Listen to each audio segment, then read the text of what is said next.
Good morning, it's Torte de Lini.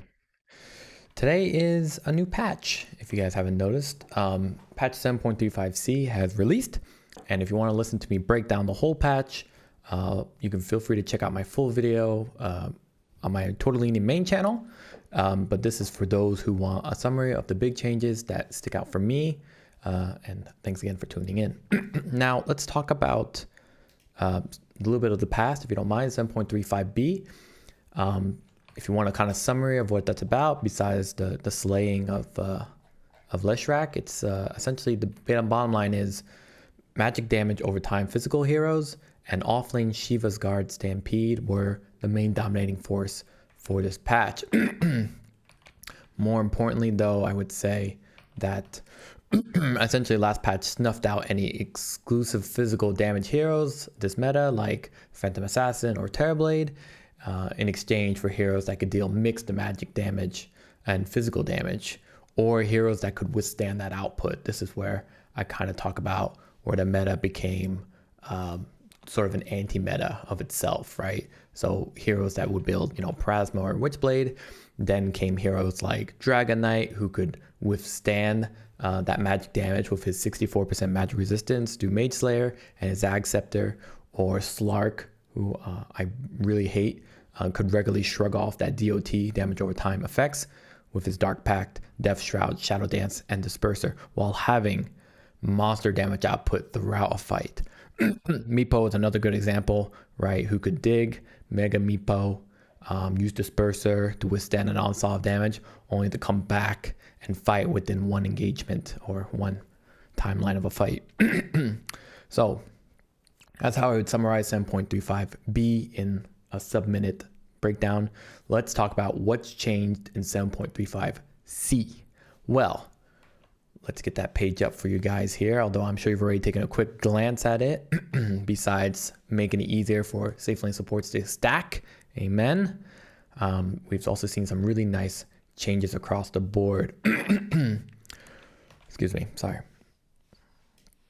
So let's talk about 7.35c. Well, I would summarize it as revolving around reducing the timing and impact of Shiva's Guard, Mage Slayer, what else? Disperser, right? Disperser being a little bit more expensive, no longer AoE, while opening up physical harassment possibilities against offlanes in a lane, right? Helm of the Iron Will has been nerfed. Let's see here. Helm of the Iron Will, a little bit less armor. Wraithband, a little less armor. This is going to matter when I break it down for you guys. So when you look at the item changes, you kind of see two trends emerging. One, items that were big impact at all stages of the game have been getting nerfed. I talked about it with Helm of the Iron Will being less armor, into Veil of Discord giving less value, regen, armor, and attributes, into Shiva's Guard taking a lot of time to build, right? These items were staples for heroes offlaners like Doom, Death Prophet, Dark Seer. All these heroes kind of really relied on these items to not only sustain themselves throughout the lane, but more importantly, to have an impact later on throughout farming and ganking. So I mean, Shiva's Guard has like more gold, like requires more gold, and the recipe for Shiva's Guard, I think it's the highest in the game at 2050. I think it's higher than Boots of Travel, which is 2000. I can't think of any other recipe that requires that much to be built. Similarly, items like Mage Slayer, if you guys, I'm sure most people hate Mage Slayer and remember the pain that it was just yesterday, but Mage Slayer also receiving a nerf, got more expensive, provides less magic resistance, less damage per second over time. So if you don't want to do basic math, it's basically 120 damage to now 75 damage. So not only are these items coming online later, thus affecting their impact in the game, but they also provide way less value for their cost. But honestly, there's actually a larger trend that's emerging that might not be talked about by too many people, in that the laning stage is going into less certain waters for a lot of heroes that you would just assume would have great lanes. So along with Helm of the Iron Will losing some armor, Wraith bands have also been decreased in armor. I talked about it, which was an item we saw picked up a lot for heroes like Viper. Viper loved 2 Wraith bands. Death Prophet would pick up Death Prophet will pick up 1 Wraithband, maybe 2. Broodmother, also a very popular Wraithband pickup, even though she's a universal attribute hero. Basically, you would pick up Wraithband for universal attribute heroes if they didn't need additional damage with Bracer, or they were taking a lot of physical damage in the early game, which we don't see a lot because of the previous patch kind of just snuffed out most physical heroes. Exclusive physical heroes.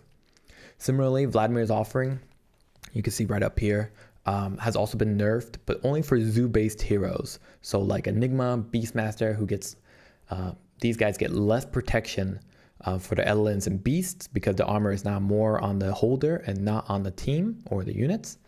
So overall, in summary, we're seeing offlaners becoming a bit more susceptible to physical harassment in the game, while also having their farms slowed with the slight reduction in value for Veil and larger cost and more time, thus to needing Shiva's Guard.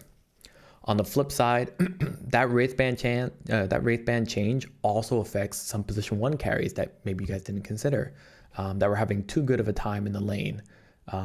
Heroes like Naga Siren, she would buy a Wraithband to keep her lane, to make her lane a little more comfortable.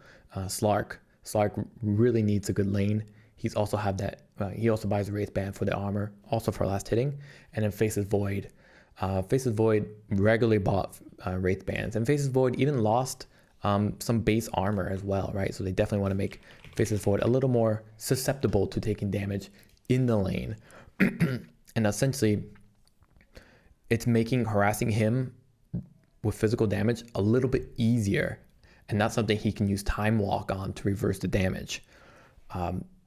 When I mentioned Naga Siren with Wraithband, I also have to mention that Eternal Shroud got nerfed as well. And this Eternal Shroud nerf reduces the health that you would get from the item. Just remember that Naga Siren illusions do not get magic resistance from items like Eternal Shroud, only from natural attributes like intelligence, if I recall. If you haven't seen my Naga Siren video, just go back, I think a couple days and on this channel, and you'll see my Naga Siren Eternal Shroud pickup and why she's buying that. Excuse me. So now Eternal Shroud provides less health, and Heart of Tarask actually provides more health, which helps differentiate the two in terms of cost per value for health, or health through strength, or health in general from Vitality Booster. I think Heart of Tarask is now 80 more health, so 880 health, which is quite nice, and a little bit of a buff for some strength heroes. To add for Naga Siren, her popular item Bloodthorn deals less damage from Soul Rend. So her illusions will not deal as much damage during that Bloodthorn duration, Bloodthorn Soul Rend debuff duration on your target.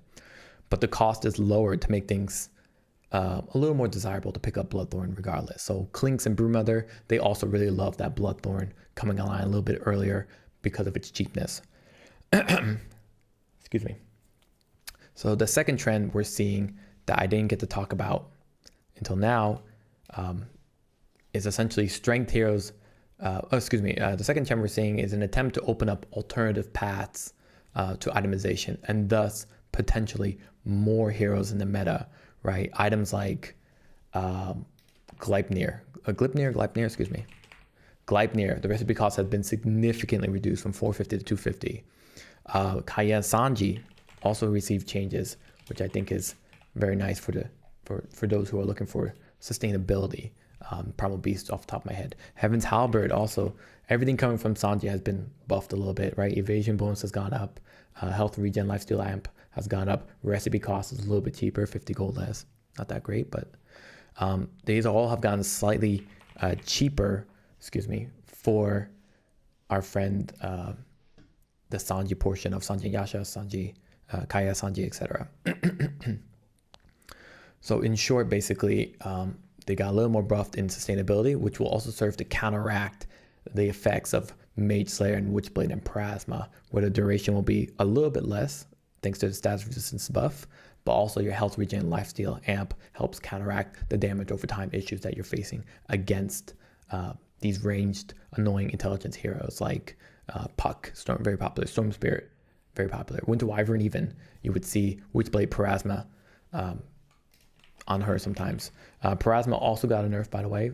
It's gone up in cost, 400 recipe, 400 gold in the recipe. Intelligence bonus also decreased from 45 to 40, which will in turn reduce that magic resistance that people were getting late game, but more importantly will also deal less straight damage that we saw a lot of int carries having. So now my point. So in turn, strength heroes get a bit more value from these items to combat the aggression of popular mid heroes that we talked about. Puck, Storm Spirit, Queen of Pain, good example as well. This will help withstand the range onslaught that are dealt against these heroes and make it a bit easier to reach the items and then to help deal with these aggressive kind of mid-game heroes. They also buffed, by the way, Radiance with the evasion. We talked about it, they buffed Halberd with a little more evasion. So in turn, they also made it so Monkey King Bar is a little more comfortable to get, right? The recipe cost has been reduced from 800 to 600. And that also helps differentiate it from Bloodthorn, which is significantly more expensive, but also, has its own imperativeness for certain heroes and not so much demand for other heroes. Excuse me, an example would be like Faceless Void. A Bloodthorn would be great on Faceless Void.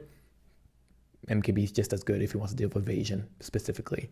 Dragonite, the alternative. Dragonite isn't really that bothered if he has to go for Bloodthorn because he farms so well. And he wants that Pierce and he wants that great damage in combination with Manta Style. With the Soul Rend, the illusions will do additional damage plus great attack speed. So he's going to opt for the Bloodthorn. These are small little changes that help kind of separate MKB versus Bloodthorn.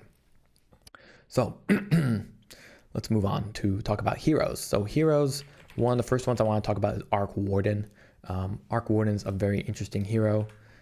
He's kind of got this unique valley of opportunity, right? He has very great early game capabilities in the lane, can pretty much 1v1 win most laning, especially when he hits 6, right? He pops his Arc Warden double, he double fluxes the enemy after the creep wave is gone, and then he just lays down a ton of Spark Wraiths. Well, Spark Wraith has been nerfed, thankfully.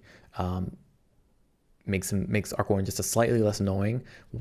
Basically the goal of reducing the Spark Wraith duration from 45 to 16 seconds is so you can't single location nuke key areas. So for example, what you would see a lot is Arc Warden stacking up across 45 seconds, a ton of Spark Wraiths by the runes. So Arc Warden would go for run rune, and he would basically leading up to that 2 minute, 4 minute mark, 6 minute mark, he would lay up the other rune spot with Spark Wraiths. And that forced the other mid laner to pretty much have to give up runes consistently. Well, that's been nerfed. Now it's down to 16 seconds for Spark Wraith. He can still stack up, but obviously the damage ceiling is much lower, and thus a little more viable for some mid laners to deal with him. More importantly, it's just significantly less than before and lasts much shorter, which is a welcome change. Two heroes that I'm actually surprised weren't nerfed is Slark and Ember Spirit. Ember Spirit only received a slight mana cost increased.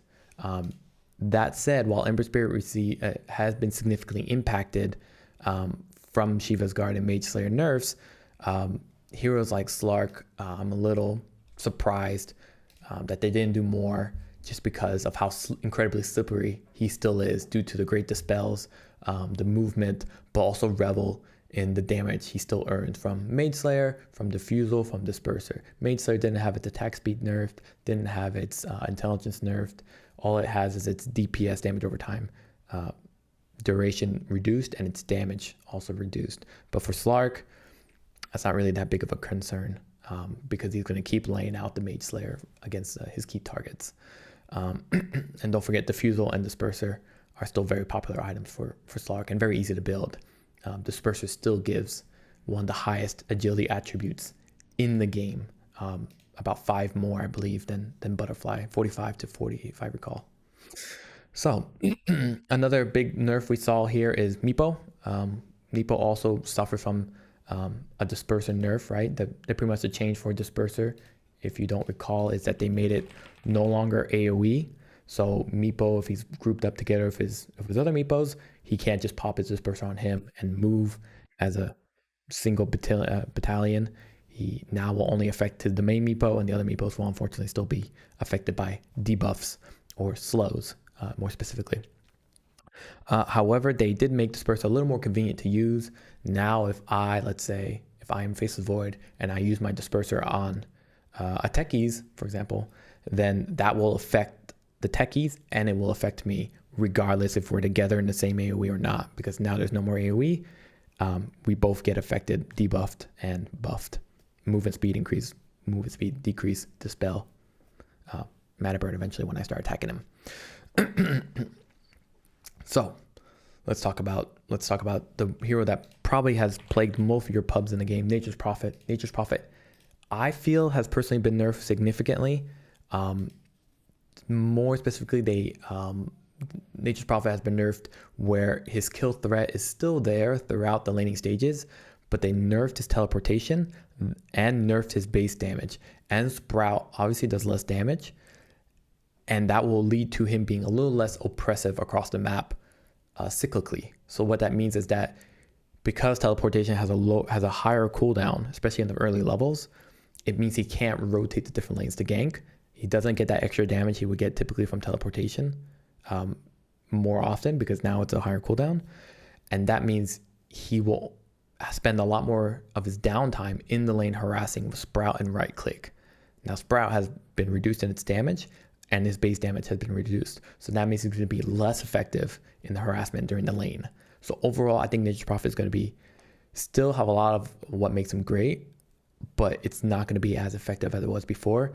And I think a lot of people are breathing a sigh of relief of that. However, from the mid to the late game, Sprout is still something that's going to be kind of annoying to deal with, because it requires a force staff or someone that can wipe trees out, or unfortunately a full slot for your Quelling Blade if you need it.